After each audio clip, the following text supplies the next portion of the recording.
हम तुम्हारे साथ हैं।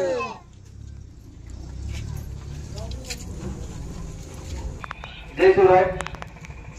आपला मराठा आरक्षणाचा लढा शेवटच्या टप्प्यात आलाय, तरी सर्व मराठा बांधवांनी एकजूट दाखवायचे, कारण आपली एकजूट हेच मनोजदादा जरांगे पाटलांची ताकद आहे।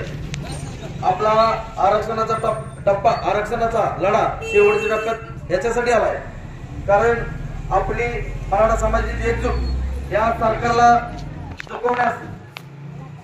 झुकवण्याची मोठी ताकद दिसली आणि मनोजदादा जरांगे पाटलांना आपली एकजूट मानखटावमधून सुद्धा दिसली पाहिजे, म्हणून आपला हा मराठा आरक्षण रथ प्रत्येक गावामध्ये जाऊन पुन्हा एकदा जनजागृतीचं काम सुरू केलंय। कारण आपण जर सरकारच्या छातीवरती नाही बसलो तर आपल्याला सरकार आरक्षण देणार नाही, म्हणून आणि आपल्याला एकजूट दाखवायचे। एकजूट असेल तर मात्र सरकार आपल्याला येणाऱ्या विधानसभेच्या अगोदर, म्हणजे आपण त्यांना 13 तारखेचं अल्टिमेटम दिले, 13 तारीख उद्याच होते, उद्यापर्यंत सरकार काय निर्णय घेते बघायचंय। नसेल तर येणारी विधानसभा त्यांना खूप भारी जाणार आहे। विरोधक असो किंवा सत्ताधारी, आपल्याला दोघांनाही आव्हान आहे, दोघांना आपण आव्हान करतोय। विरोधामध्ये बसलेत तरी सुद्धा मराठा आरक्षणाचा प्रश्न पूर्ण गांभीर्याने घ्यायचा आहे, आणि सत्तेमध्ये बसलेत त्यांनी सुद्धा मराठा आरक्षणाचा प्रश्न पूर्ण गांभीर्याने घ्यायचा आहे, कारण हा आरक्षणाचा लढा गेले 10 महिने सुरू आहे। आपल्याला सरकारने गेले 6 ते 7 टाइम फसवले, आपल्याला वाशीमध्ये बोलवलं, एवढ्या मोठ्या संख्येने मराठा समाज वाशीमध्ये गेला, त्यांनी आपल्याला अध्यादेश दिला मराठा आरक्षणाचा, पण पारित करण्यासाठी ते आपल्याला 6-7 महिने वेळ लावते। आतापर्यंत त्यांनी तो अध्यादेश पारित नाही करून दिला। सरकार जर असंच करत राहिलं तर मराठा समाजाचा रोष या असणाऱ्या प्रस्थापितांवरती खूप जास्त आहे, कारण यांनी आपल्याला माहिती आहे, आपल्याला पहिले जे सरकार होते त्यांनी धोका दिला, आपल्याला आरक्षणापासून वंचित ठेवलं, म्हणून या आत्ताच्या सरकारला आपण 3 वेळा निवडून दिलं। त्यांनी एक वेळा 16%, एक वेळा 10% आणि एक वेळा 13%, एक वेळा 10%, असं न टिकणारं आरक्षण आपल्याला प्रत्येक वेळेस दिलं, समाजाच्या माथ्यावरती थोपलं, म्हणून आपला सगळ्यात जास्त रोज आत्ताच्या हे जे प्रस्थापित आहेत त्यांच्यावरती आहे।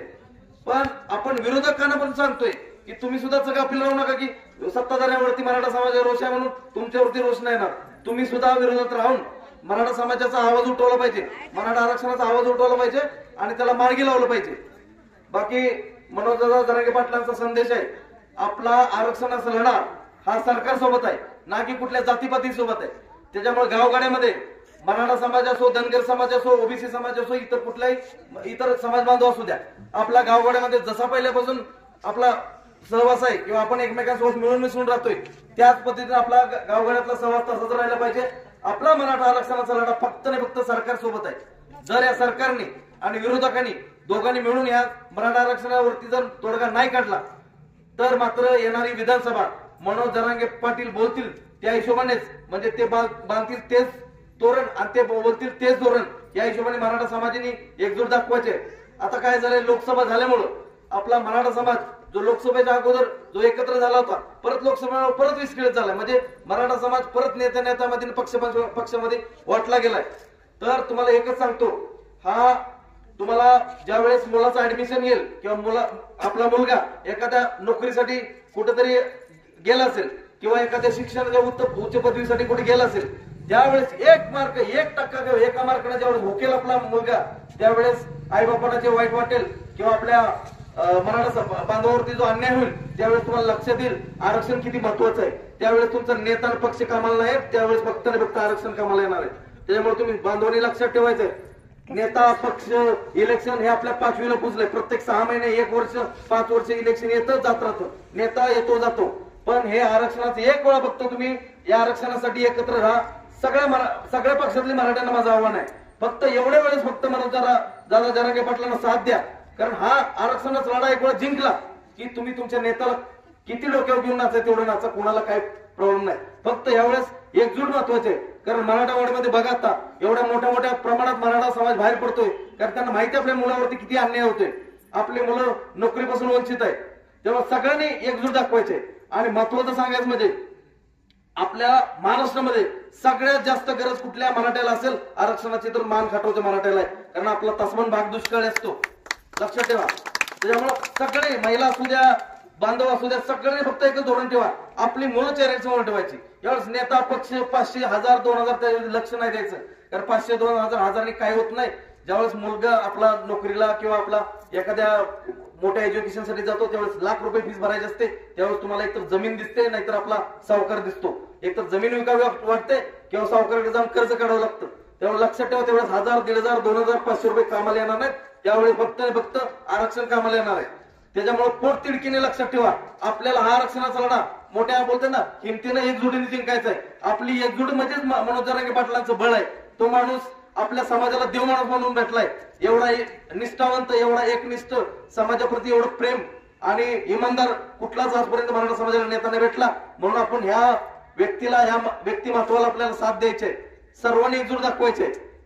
तुम्ही लक्षात घ्या, जर सपोज हे सरकार आता पण आपल्याला मराठा आरक्षणाचा मार्ग मोकळा करून देत नसेल, तर हे विरोधक पण असू द्या किंवा सत्ताधारी असू द्या, दोघे फसवे आहेत. लक्षात ठेवा. म्हणून आपल्याला मनोज जरांगे पाटलांना साथ द्यायचे, मोठं पाठबळ द्यायचंय. तुम्ही आपल्या मुलाचं भविष्य मुलाला डोळ्यासमोर ठेवून पुढच्या गोष्टी डिसाईड करत आपला. आणि परत एक वेळा सांगतो, आपला वाद फक्त आणि फक्त सरकार सोबत आहे. आपला वाद कुठल्याही ओबीसी, धनगर समाज, इतर बांधव समाज सोबत नाही. त्यामुळे गावातल्या सगळ्या इतर बांधवांना पण समजून सांगा, आमचा लढा फक्त सरकार सोबत आहे. त्यामुळे आपलं तुमचं जे पहिलं बांधायला बांध आणि आपण एकमेकाच्या जे काय पहिल्यापासून जो व्यवहार होतो त्या हिशोबाने चालायचं. बिलकुल अजिबात त्यांना समजून सांगा, काय आपल्या समाजातले काही समाजकंटक आहेत, त्यांच्या समाजातले काही समाजकंटक आहेत, ते वाद निर्माण करायचा प्रयत्न करत आहेत. तर आपण त्यांच्या गोष्टीला बळी न पडता फक्त लक्षात ठेवा, आपला लढा सरकार सोबत आहे. आपलं आरक्षण ओबीसी मध्येच आहे. ते आपण कसं घ्यायचं ते आपण सरकारच्या छातीवरती बसून घेऊ. नसेल तर सरकार पलटी. आपण मनोज जरांगे बोलतील त्या नेतृत्वाखाली पूर्ण मोठं सरकार आणू आणि आपला सगळं गोरगरीब, आपला मराठा बांधव, इतर समाज सगळ्यांना आपण सोबत घेऊन आपलं सगळ्यांचं जे ज्यांचं नियमाप्रमाणे त्यांचं त्यांना आरक्षण देऊ आणि आपण आपलं बोलतात ना गुणगोविंदान आपलं पुढचं संसार करू थाटामाटात. जर मनोज जरांगे पाटलासारखं नेतृत्व आलं तर. जरांगे पाटील आगे बढ़ो, हम तुम्हारे साथ हैं. अरे कोण म्हणतोय देत नाही, घेतल्याशिवाय राहत नाही. आरक्षण आमच्या हक्काचं. नाही कोणाच्या